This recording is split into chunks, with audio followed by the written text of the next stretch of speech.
जय हिंद दोस्तों। तो स्वागत है आपके अपने YouTube channel Mathology with Sujeet भैया में। आई होप आप सभी सही होंगे और परीक्षा की तैयारी काफ़ी बेहतरीन तरीके से कर रहे होंगे। इस समय बिहार में बीएसएससी, बिहार दरोगा और बिहार पुलिस की वैकेंसी आई हुई हैं और ऐसे ही दिल्ली पुलिस की वैकेंसी भी आई हुई है। तो इस वीडियो में हम आधुनिक भारत के एक महत्वपूर्ण टॉपिक, जिससे हर साल क्वेश्चन पूछना ही पूछना है और आता भी है, भारतीय राष्ट्रीय कांग्रेस, इंडियन नेशनल कांग्रेस के बारे में डिटेल से जानेंगे। तो आप इस वीडियो में अंत तक बने रहेंगे, क्योंकि इस वीडियो को देखने के बाद भारतीय राष्ट्रीय कांग्रेस से आपका एक भी क्वेश्चन छूटने वाला नहीं है। तो वीडियो में अंत तक बने रहें और वीडियो पसंद आए तो वीडियो को लाइक करें और चैनल को सब्सक्राइब कर लें।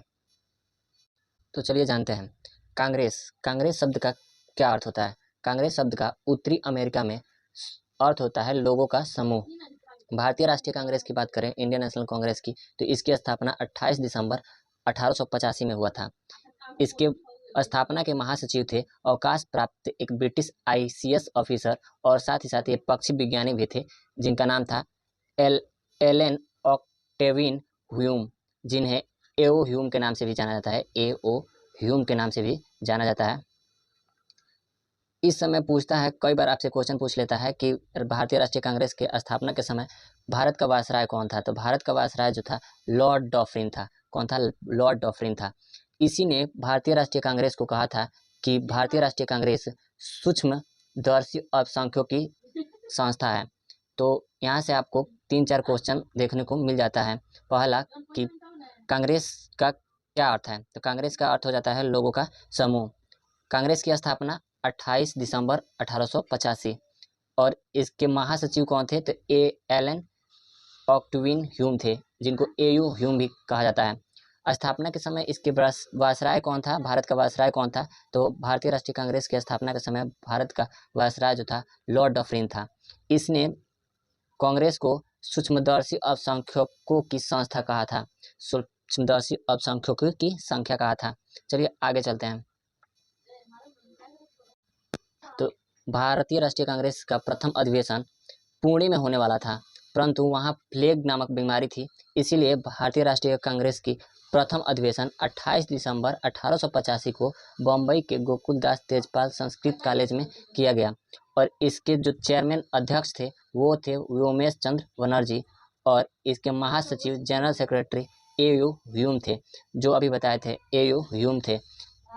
बात करें संस्थापक सदस्यों की कितनी संख्या थी? तो 72, टोटल 72 सदस्य इसमें शामिल हुए थे, जिनमें कुछ सदस्य थे जैसे दादा भाई नौरोजी, काशीनाथ तेलंगन, फिरोज शाह मेहता, सुब्रमण्यम अय्यर, दिनसा वाचा, रहीमतुल्ला सयानी आदि। सुरेश नाथ बनर्जी, लेकिन सुरेश नाथ बनर्जी इसमें शामिल नहीं हुए थे।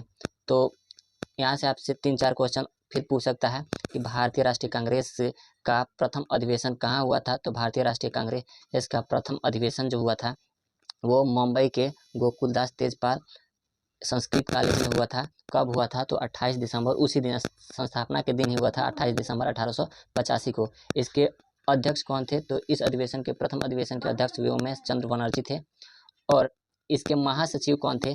तो एओ ह्यूम थे। इसमें कितने सदस्यों ने भाग लिया था? तो प्रथम अधिवेशन में 72 सदस्यों ने भाग लिया था, जिसमें दादा भाई नौरोजी, काशीनाथ तेलंगन, फिरोज शाह मेहता, सुब्रमण्यम अय्यर, दिनसा वाचा, रहीमतुल्ला सयानी, वीर राघव वारिय आदि। लेकिन सुरेश नाथ बनर्जी ने भाग नहीं लिया था। किसने भाग नहीं लिया था? तो सुरेश नाथ बनर्जी ने भाग नहीं लिया था। तो चलते हैं आगे, देखते हैं।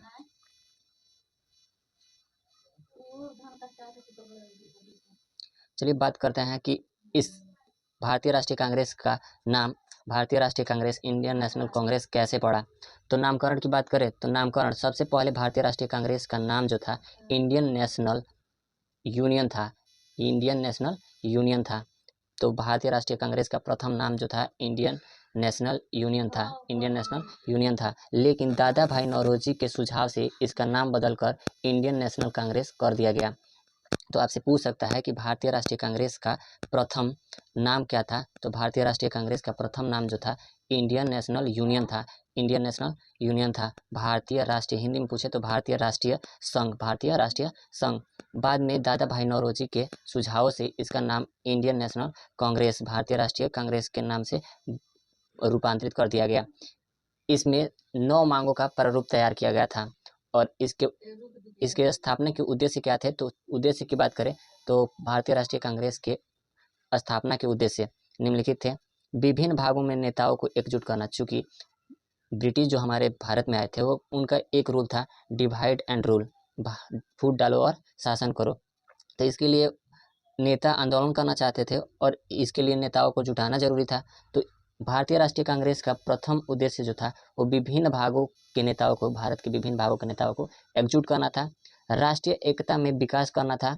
और तीसरी जो मेन उद्देश्य था वो है समस्याओं पर विचार विमर्श व सिफारिश निवेदन करना था कि अंग्रेजों द्वारा कैसे हम लोगों पर अत्याचार कर रहे हैं, क्या इनकी पॉलिसी है, इस पर विचार विमर्श करना, उनका विरोध करना, उनसे निवेदन करना।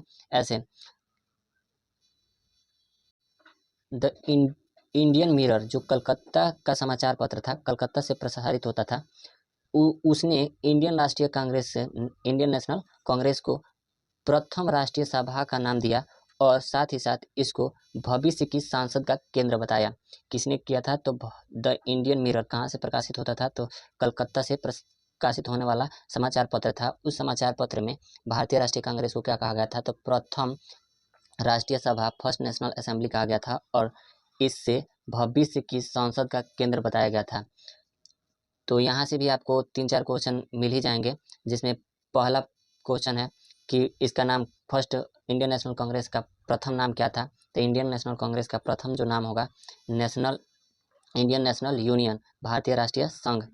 और किसके सुझाव से इसको बदलकर इंडियन नेशनल कांग्रेस के नाम पर रख दिया जाएगा, तो दादा भाई नौरोजी के सुझाव के अनुसार इंडियन नेशनल यूनियन का नाम बदलकर इंडियन नेशनल कांग्रेस, भारतीय राष्ट्रीय कांग्रेस के नाम से बदल दिया जाएगा। उद्देश्य की बात करें तो इसका प्रथम उद्देश्य हो जाएगा विभिन्न भागों से नेताओं को एकजुट करना, और दूसरा राष्ट्रीय एकता में विकास करना, और तीसरा समस्याओं पर विचार विमर्श सिफारिश निवेदन करना। चलिए आगे चलते हैं।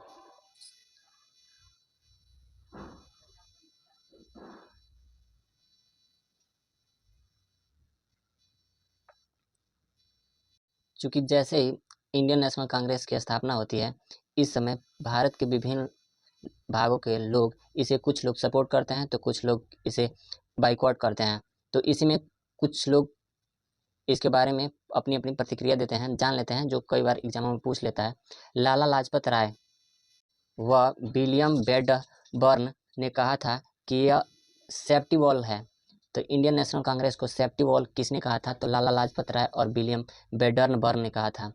गोपाल कृष्ण गोखले ने कहा था कि त्वरित चालक सिद्धांत, गोपाल कृष्ण गोखले ने क्या इंडियन नेशनल कांग्रेस को क्या कहा था, तो त्वरित चालक सिद्धांत कहा था। डफरिन की बात करें तो डफरिन ने कहा इंडियन नेशनल कांग्रेस केवल सूक्ष्मदर्शी अल्पसंख्यकों का प्रतिनिधित्व करता है। तो डफरिन ने क्या कहा था, कांग्रेस को कहा था कि कांग्रेस केवल सूक्ष्मदर्शी अल्पसंख्यकों का प्रतिनिधित्व करता है। कर्जन ने कहा कि कांग्रेस अपने पतन की ओर लड़खड़ाती हुई जा रही है, कांग्रेस अपनी पतन की ओर लड़खड़ाते हुए जा रही है। कई बार पूछ लेता है कि किसने कहा था कि कांग्रेस केवल सूक्ष्मदर्शी अल्पसंख्यकों का प्रतिनिधित्व करता है, तो आपका आंसर होगा डफरिन। जबकि किसने कहा था कि कांग्रेस अपने पतन की ओर लड़खड़ाती जा रही है, तो कर्जन ने कहा था। अरविंद घोष ने कहा था कि कांग्रेस क्षय रोग से मरने वाली है, क्षय रोग से मरने वाली है। अरविंद घोष का कहना था कि कांग्रेस जो है क्षय रोग से मरने वाली है। बंकिम चंद्र चटर्जी ने कहा कांग्रेस के लोग पदों के भूखे राजनीतिज्ञ हैं। बंकिम चंद्र चटर्जी का कहना था कि कांग्रेस के जो लोग हैं वो क्या हैं, पदों के भूखे राजनीतिज्ञ है। महात्मा गांधी का कहना था कि आज़ादी के बाद कांग्रेस को समाप्त कर देना चाहिए। तो यहाँ से आपसे काफ़ी क्वेश्चन पूछ सकता है। सबसे पहले क्वेश्चन पूछेगा सेफ्टी वॉल, कांग्रेस को सेफ्टी वॉल किसने कहा था, तो कांग्रेस को सेफ्टी वॉल लाला लाजपत राय व विलियम बेडबर्न ने कहा था। त्वरित चालक सिद्धांत, कांग्रेस को त्वरित चालक सिद्धांत किसने कहा था, गोपाल कृष्ण गोखले। कांग्रेस केवल सूक्ष्मदर्शी अल्पसंख्यकों का प्रतिनिधित्व करती है। डॉफ्रिन कांग्रेस अपने पतन की ओर लड़खड़ाती जा रही है। तो पतन की ओर लड़खड़ाती जा रही है किसने कहा? कर्जन। कांग्रेस क्षय रोग से मरने वाली है। कांग्रेस क्षय रोग से मरने वाली है। अरविंद घोष। बंकिम चटर्जी का क्या कहना था? तो कांग्रेस के लोग पदों के भूखे राजनीतिज्ञ हैं। महात्मा गांधी ने कहा था कि इसे आज़ादी के बाद समाप्त कर देना चाहिए, अर्थात इंडियन नेशनल कांग्रेस को आज़ादी के बाद क्या कर देना चाहिए? समाप्त कर देना चाहिए। चलिए आगे देखते हैं। कांग्रेस के प्रमुख अधिवेशन, इससे भी काफ़ी क्वेश्चन पूछा जाता है कि कब कौन सा अधिवेशन हुआ था, उसकी अध्यक्षता किसने किया था, उसमें क्या क्या घटनाएं हुई थी। तो ये टॉपिक काफ़ी महत्वपूर्ण हो जाता है। तो आप वीडियो में अंत तक बने रहेंगे और वीडियो पसंद आएगा तो वीडियो को लाइक कीजिएगा और चैनल पर नए होंगे तो चैनल को सब्सक्राइब कर लीजिएगा। तो देखिए, प्रथम अधिवेशन, कांग्रेस का प्रथम अधिवेशन जो हुआ था कब हुआ था? तो 1885 में, 28 दिसंबर 1885 में हुआ था। कब हुआ था? 28 दिसंबर में हुआ था और 1885 में हुआ था। स्थान पूछे तो बम्बई गोकुलदास संस्कृत विद्यालय में हुआ था। इसकी अध्यक्षता किसने किया था? व्योमेश चंद्र बनर्जी। कितने लोगों ने भाग लिया? 72 लोगों ने इस अधिवेशन में भाग लिया था। सुरेश नाथ बनर्जी ने भाग नहीं लिया था और दादा भाई नौरोजी की सलाह पर इंडियन नेशनल कांग्रेस इसी समय नाम रखा गया था। इससे पहले भारतीय राष्ट्रीय कांग्रेस का क्या नाम था? तो इंडियन नेशनल संघ नाम था, यानी इंडियन नेशनल यूनियन नाम था, भारतीय राष्ट्रीय संघ नाम था। जबकि दादा भाई नौरोजी की सलाह से प्रथम अधिवेशन 28 दिसंबर 1885 को भारतीय राष्ट्रीय कांग्रेस का नाम रखा गया। द्वितीय अधिवेशन की बात करें तो द्वितीय अधिवेशन 1886 में हुआ था कलकत्ता में। तो भारतीय राष्ट्रीय कांग्रेस का जो द्वितीय अधिवेशन, दूसरा अधिवेशन जो हुआ था वो 1886 में हुआ था, कलकत्ता में हुआ था और इसकी अध्यक्षता दादा भाई नौरोजी ने किया था। दादा भाई नौरोजी एक पार्सियन थे। तो पूछ लेता है कि प्रथम पारसी अध्यक्ष, भारतीय राष्ट्रीय कांग्रेस के प्रथम पारसी अध्यक्ष कौन थे? तो दादा भाई नौरोजी थे। दादा भाई नौरोजी 3 बार कांग्रेस की अध्यक्षता किए हैं। कितनी बार? 3 बार कांग्रेस की अध्यक्षता किए हैं। पहला 1886 कलकत्ता में, 1893 लाहौर में व 1906 में कलकत्ता में। तो आपसे यहाँ से बहुत सारे क्वेश्चन पूछे जा सकते हैं। पहला तो क्वेश्चन हो जाएगा कि भारतीय राष्ट्रीय कांग्रेस के प्रथम अधिवेशन कब हुआ था? तो 28 दिसंबर 1885 में हुआ था। स्थान पूछे तो बम्बई गोकुलदास तेजपाल संस्कृत विद्यालय में हुआ था। अध्यक्षता किसने किया था? व्योमेश चंद्र बनर्जी। इसके संस्थापक महासचिव कौन थे? तो ए.यू. ह्यूम, याद रखिएगा, ए.यू. Hume, A.O.. ह्यूम जो हम बता दिए हैं। और तीसरा कि किसके सलाह पर भारतीय राष्ट्रीय कांग्रेस को भारतीय राष्ट्रीय कांग्रेस नाम रखा गया? तो दादा भाई नौरोजी के नाम सलाह पर। अच्छा, दूसरा अधिवेशन कब हुआ था? तो 1886 में हुआ था। कहाँ? कलकत्ता में। किसने अध्यक्षता किया? तो दादा भाई नौरोजी। दादा भाई नौरोजी प्रथम पारसी अध्यक्ष बने कांग्रेस के। तो प्रथम पारसी अध्यक्ष कौन थे? तो दादा भाई नौरोजी थे। दादा भाई नौरोजी कितनी बार कांग्रेस की अध्यक्षता किए? तो 3 बार कांग्रेस की अध्यक्षता किए। प्रथम 1886 कलकत्ता अधिवेशन की अध्यक्षता, दूसरा 1893 में लाहौर अधिवेशन की अध्यक्षता और 1906 कलकत्ता में पुनः करेंगे। तीसरी बात करें तो भारतीय राष्ट्रीय कांग्रेस की तृतीय अधिवेशन की अध्यक्षता किसने किया था? तो तृतीय अधिवेशन 1887 में हुआ था और मद्रास में हुआ था। कहाँ हुआ था? मद्रास। मद्रास कहाँ है? आंध्र प्रदेश में है। इसकी अध्यक्षता कौन किए थे? तो बदरुद्दीन तैयब जी थे। बदरुद्दीन तैयब जी प्रथम मुस्लिम अध्यक्ष होंगे। तो भारतीय राष्ट्रीय कांग्रेस के प्रथम मुस्लिम अध्यक्ष कौन थे? तो भारतीय राष्ट्रीय कांग्रेस के प्रथम मुस्लिम अध्यक्ष जो थे वो बदरुद्दीन तैयब जी थे। इसी कांग्रेस अधिवेशन में डफरीन ने कांग्रेस की आलोचना करी थी और कांग्रेसी बनो का इसमें एक नारा दिया गया, कांग्रेसी बनो। तो यहाँ से 3-4 क्वेश्चन आने ही आने हैं। तो याद कर लीजिएगा कि तृतीय अधिवेशन कब हुआ था। इम्पोर्टेंट हो जाता है क्योंकि इसमें भी काफ़ी इम्पोर्टेंट काम किए गए हैं। पहला तो ये ऐसे इम्पोर्टेंट है कि इसमें प्रथम मुस्लिम अध्यक्ष बनेंगे बदरुद्दीन तैयब जी। दूसरी कि इसमें कांग्रेसी बनो का नारा दिया जाएगा और तीसरा डफरीन इसी में अपनी आलोचनात्मक बातें कहेगा कि क्षय रोग से मरने वाली है। डफरीन कहेगा कि कांग्रेस क्षय रोग से मरने वाली है। तो तृतीय अधिवेशन इंपॉर्टेंट हो जाता है। कब हुआ था? तो 1887 में हुआ था। चलिए आगे चलते हैं।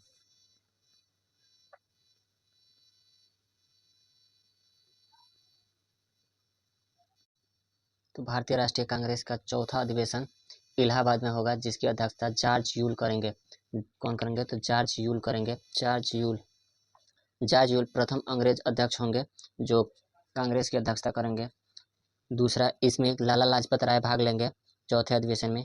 और इसी में ब्रिटिश सरकार द्वारा सरकारी अधिकारियों को कांग्रेसी अधिवेशन में भाग लेने से रोका जाएगा, प्रतिबंधित किया जाएगा, जिसका विरोध सर सैयद अहमद खान करेंगे। तो ये भी इम्पोर्टेंट है कि पहली बार कांग्रेसी कांग्रेसी अधिवेशन में किस अंग्रेज ने भाग लिया था, तो जॉर्ज यूल ने भाग लिया था। या पूछ सकता है प्रथम अंग्रेजी अध्यक्ष, कांग्रेस के प्रथम अंग्रेज अध्यक्ष, तो जॉर्ज यूल। कब हुआ था चौथा अधिवेशन, तो 1888 में। कहाँ, तो इलाहाबाद। इसमें लाला लाजपत राय भाग लेंगे। इसी में ब्रिटिश सरकार द्वारा सरकारी अधिकारियों को अधिवेशन में भाग लेने से रोका जाएगा, जिसका विरोध सर सैयद अहमद खान करेंगे। पांचवा अधिवेशन 1889 में होगा और मुंबई में होगा। इसमें की अध्यक्षता विलियम बेडनबर्न करेंगे। विलियम बेडनबर्न एओ ह्यूम की जीवनी को लिखे थे। ये इसी अधिवेशन में पहली बार महिला भाग लेंगे। तो पूछ सकता है कि भारतीय राष्ट्रीय कांग्रेस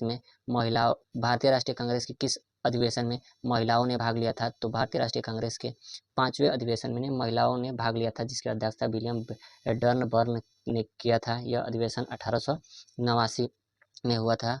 लंदन में विलियम डीबी की अध्यक्षता में इंडियन कमेटी की स्थापना हुई थी, जिसने इंडियन पत्रिका निकाली। तो लंदन में इंडियन कमेटी की स्थापना होगी, जिसके अध्यक्ष विलियम बीडी होंगे और इसी ने इंडियन पत्रिका को निकाला था।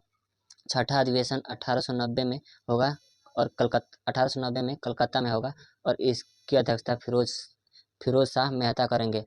प्रथम महिला स्नातक कालिंदी गुलानी ने भाग लिया। इसमें प्रथम महिला स्नातक माने वह महिला जो स्नातक कर चुकी थी, तो इसी में भाग लेंगी छठवें अधिवेशन में। तो देखिए, पहले किस अधिवेशन में पहली बार महिलाएं भाग लेंगी, तो पहली बार महिलाएं भाग लेंगी 5वें अधिवेशन में। जबकि पूछेगा प्रथम महिला स्नातक भाग लेने वाली, तो स्नातक जो करी थी वो कादम्बिनी गांगुली थी, जिसने छठवीं कांग्रेस अधिवेशन में भाग लिया था। बात करें 12वें अधिवेशन की, तो 12वां अधिवेशन 1896 में कलकत्ता में होगा, जिसकी अध्यक्षता रहीमतुल्ला सयानी करेंगे और इसी में बंकिम चंद्र चटर्जी द्वारा रचित वंदे मातरम गाया जाएगा।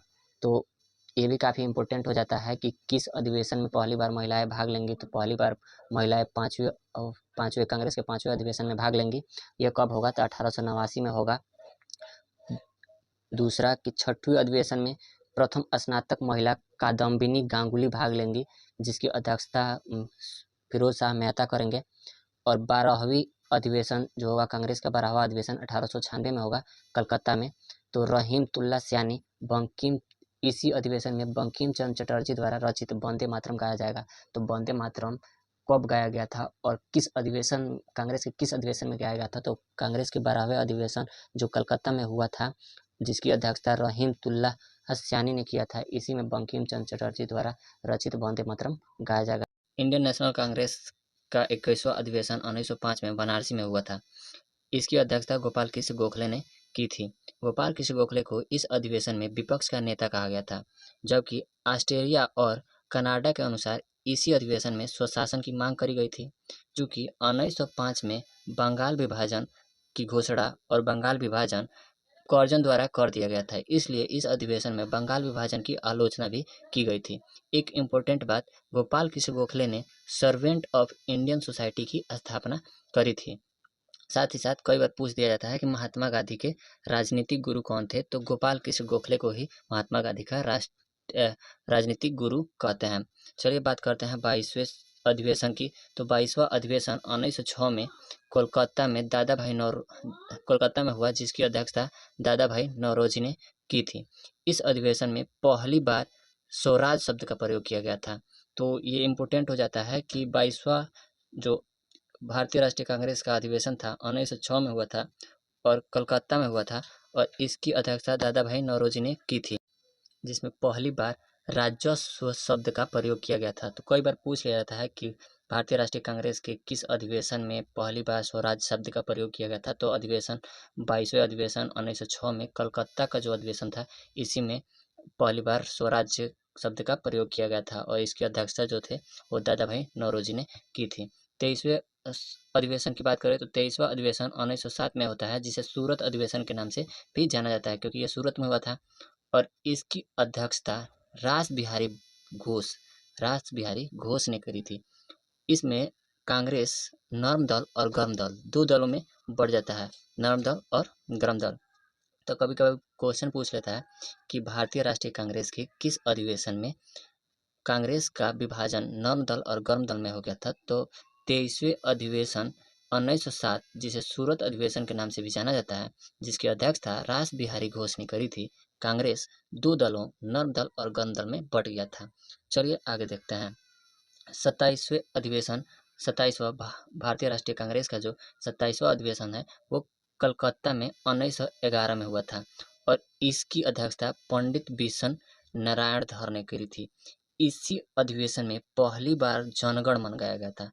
तो जनगण मन कलकत्ता अधिवेशन 1911 में गाया गया था पहली बार और इसकी अध्यक्षता पंडित बिशन नारायण धर ने की थी। भारतीय राष्ट्रीय कांग्रेस का 32वां जो अधिवेशन है 1916 में हुआ था, जिसे लखनऊ अधिवेशन के नाम से भी जाना जाता है। ये काफ़ी इम्पोर्टेंट हो जाता है क्योंकि इसमें काफ़ी महत्वपूर्ण कार्य हुए थे।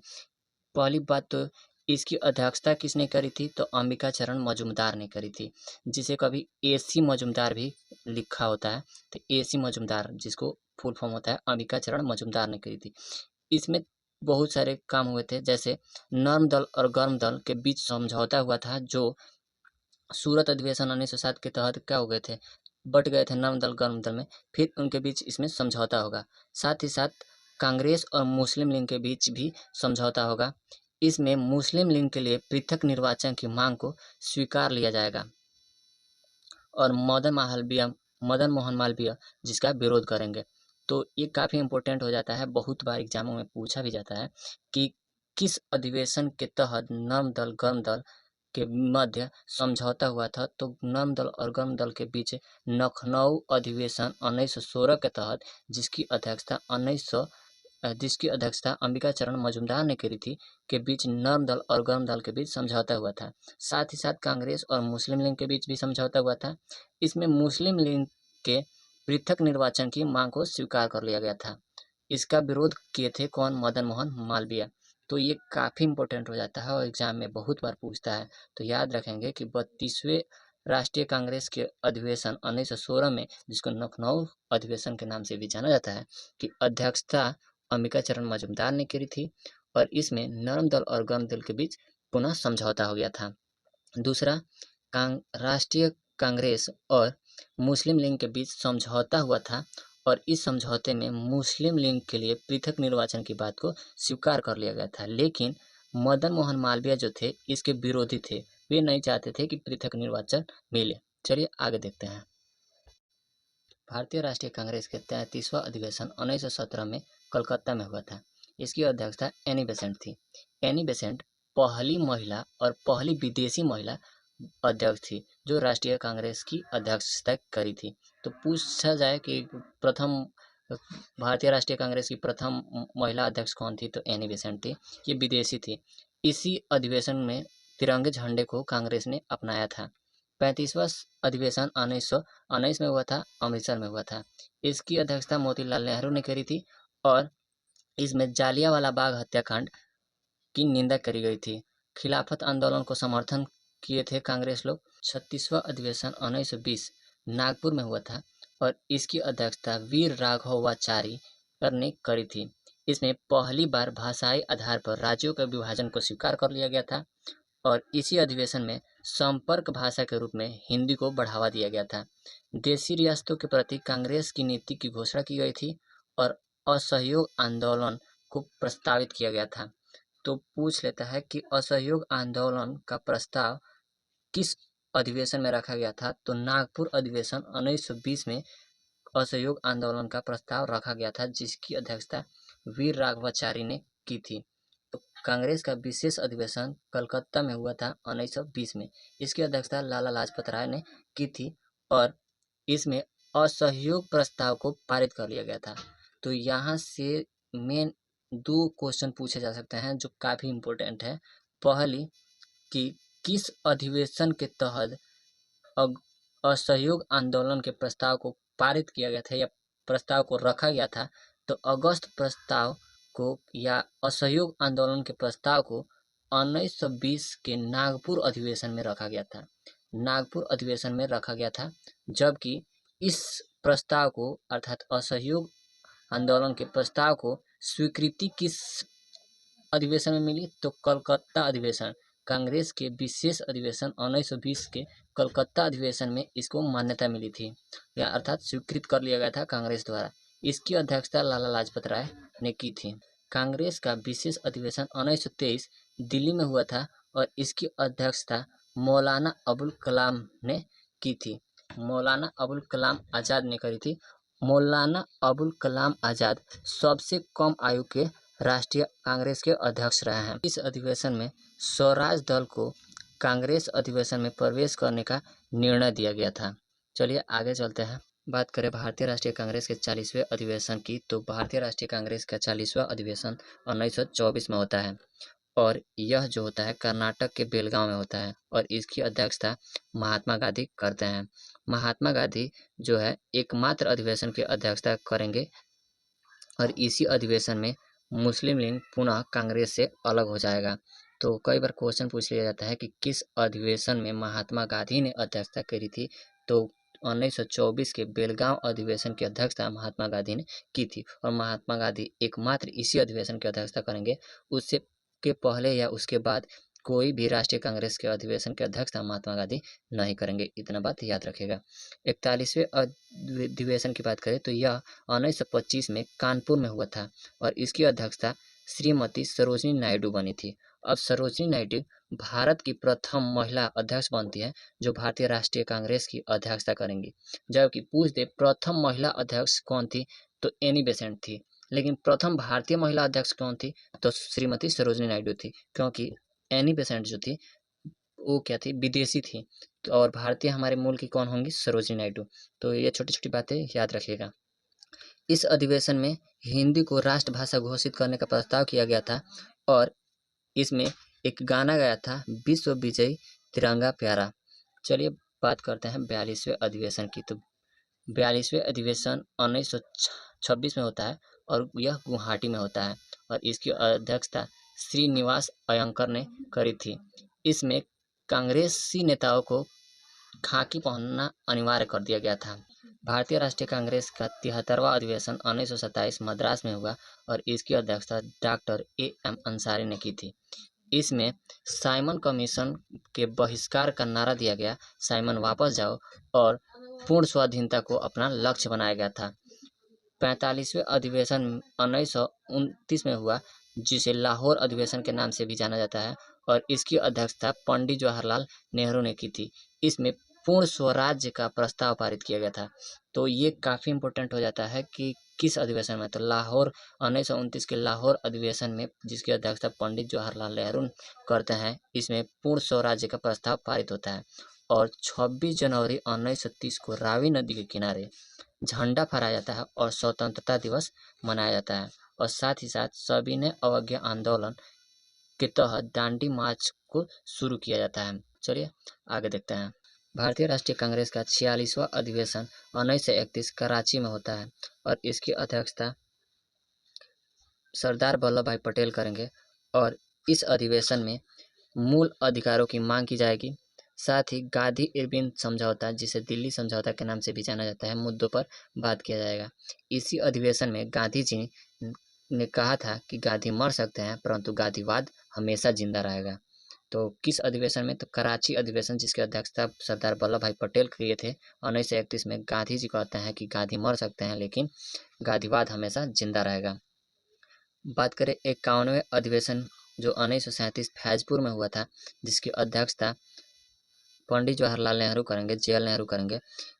यह अधिवेशन गांव में आयोजित प्रथम अधिवेशन था। तो पूछ लेता है कभी कभी कि भारतीय राष्ट्रीय कांग्रेस का कौन सा अधिवेशन गांव में आयोजित हुआ था, तो भारतीय राष्ट्रीय कांग्रेस का 51वां अधिवेशन जो 1937 में फैजपुर बंगाल का जो गांव है फैजपुर में हुआ था और इसकी अध्यक्षता पंडित जवाहरलाल नेहरू ने की थी। 52वें अधिवेशन जो 1938 हीरापुर गुजरात में हुआ था की अध्यक्षता सुभाष चंद्र बोस करेंगे और सुभाष चंद्र बोस जो है उनसे याद रखिएगा कि इन्हीं ने जय हिंद का नारा दिया था और तुम मुझे खून दो मैं तुम्हें आज़ादी दूंगा का भी नारा दिया था। इस अधिवेशन में जवाहरलाल नेहरू की अध्यक्षता में राष्ट्रीय योजना समिति का निर्माण किया गया था। भारतीय राष्ट्रीय कांग्रेस का 53वां अधिवेशन 1939 त्रिपुरी मध्य प्रदेश में हुआ था। इसकी अध्यक्षता पहले सुभाष चंद्र बोस और बाद में डॉक्टर राजेंद्र प्रसाद ने की थी, क्योंकि इसमें पटाभी सीतारमैया और सुभाष चंद्र बोस के बीच अनबन हो गया था, लेकिन सुभाष चंद्र बोस इसमें जीत गए थे और पटाभी सीतारमैया अध्यक्षता हार गए थे। लेकिन गांधी जी ने पटाभी सीतारमैया का इसमें समर्थन किया था, इसलिए सुभाष चंद्र बोस ने अध्यक्षता से त्याग पत्र देकर फॉरवर्ड ब्लॉक की स्थापना करी। और फॉरवर्ड ब्लॉक की स्थापना कब हुई थी? तो 1939 में हुआ था। तो कभी कभार पूछ लेता है कि फॉरवर्ड ब्लॉक की स्थापना किसने की थी? तो फॉरवर्ड ब्लॉक की स्थापना सुभाष चंद्र बोस द्वारा 1939 में की गई थी और उनके बाद जो डॉक्टर राजेंद्र प्रसाद थे वो अध्यक्ष बने थे। चलिए आगे चलते हैं। भारतीय राष्ट्रीय कांग्रेस का 54वां अधिवेशन 1940 में रामगढ़ महाराष्ट्र में हुआ। इसकी अध्यक्षता मौलाना अबुल कलाम आज़ाद ने की थी। इस अधिवेशन में भारत छोड़ो आंदोलन को समर्थन मिला था और भारत छोड़ो आंदोलन के कारण कांग्रेस को गैर कानूनी संस्था घोषित कर दिया गया था। अबुल कलाम आज़ाद 1941 से 1945 तक कांग्रेस के अध्यक्ष बने रहते हैं। इसके बाद भारतीय राष्ट्रीय कांग्रेस का 55वां अधिवेशन 1946 मेरठ में हुआ और इसकी अध्यक्षता जेबी कृपलानी ने की थी। इसी अधिवेशन में भारत को आज़ाद करने का अवसर मिला और साथ ही आज़ाद हिंद फौज के कैप्टन मोहन और जनरल शाहनवाज खान ने इस अधिवेशन में भाग लिया था। कांग्रेस का विशेष अधिवेशन 1947 दिल्ली में आयोजित हुआ था और इसकी अध्यक्षता डॉक्टर राजेंद्र प्रसाद ने की थी। तो वीडियो पसंद आए तो वीडियो को लाइक कर दीजिए और चैनल पर नए हो तो चैनल को सब्सक्राइब कर इसको अपने दोस्तों के पास शेयर कीजिए। चलिए आगे चलते हैं।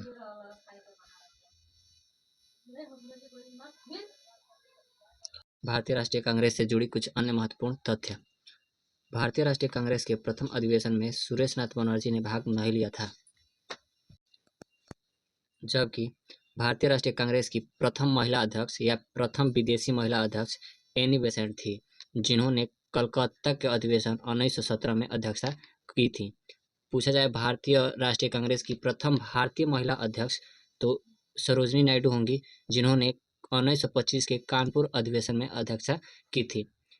चौथा फैक्ट है कि सबसे युवा अध्यक्ष कौन थे? तो सबसे युवा अध्यक्ष मौलाना अबुल कलाम आज़ाद होंगे, जो 35 वर्ष की आयु में कांग्रेस के दिल्ली के विशेष अधिवेशन जो 1923 में हुआ था में अध्यक्षता करेंगे।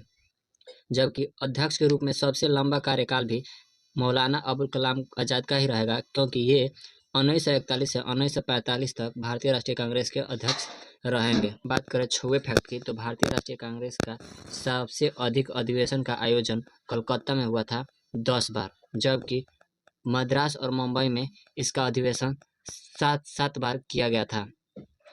7वां फैक्ट है और ये अंतिम फैक्ट है कि आज़ादी के समय कांग्रेस के अध्यक्ष कौन थे? तो आज़ादी के समय जो कांग्रेस के अध्यक्ष थे वे जेबी कृपलानी थे। बात करें भारतीय राष्ट्रीय कांग्रेस की प्रकृति की, तो मेनली यह 2 भागों में बटा था, नर्म दल और गर्म दल। नर्म दल को उदारवादी दल भी कहा जाता था, इसे इंग्लिश में मॉडरेट दल कहा जाता था। इनका कार्यकाल 1885 से 1905 तक रहा। इसमें निम्नलिखित सदस्य आते हैं, यानी नर्म दल के नेता निम्नलिखित थे: दादा भाई नौरोजी, फिरोज शाह मेहता, दीनसा वाचा, सुरेशनाथ बनर्जी इत्यादि। जबकि दूसरा जो चरण था वो उदारवादी चरण कहलाया, तो इन्हें ही गर्म दल या मिलिनेट कहा जाता था या एक्सट्रीम फेज रहा। ये 1905 से 1913 तक रहा। इसमें बाल गंगाधर तिलक, लाला लाजपत राय और बिपिन चंद्र पाल थे, जिन्हें लाल बाल पाल भी कहा जाता था, लाल बाल पाल के नाम से भी जाना जाता है। जबकि गांधी जी का आगमन 1915 में 1 जनवरी 1915 में हो जाने के बाद उस समय से लेकर आज़ादी के समय अर्थात 1914 से 1947 के युग को गांधी युग के नाम से जाना जाता है, अर्थात इस समय कांग्रेस गांधीवादी चरण में चला गया था। तो यार वीडियो पसंद है तो वीडियो को लाइक कीजिए, चैनल पर नए हैं तो चैनल को सब्सक्राइब करके बेल आइकन प्रेस कर दीजिए, ताकि कोई भी नोटिफिकेशन आप तक जल्द से जल्द पहुँचे। तब तक मिलते हैं किसी अन्य वीडियो में।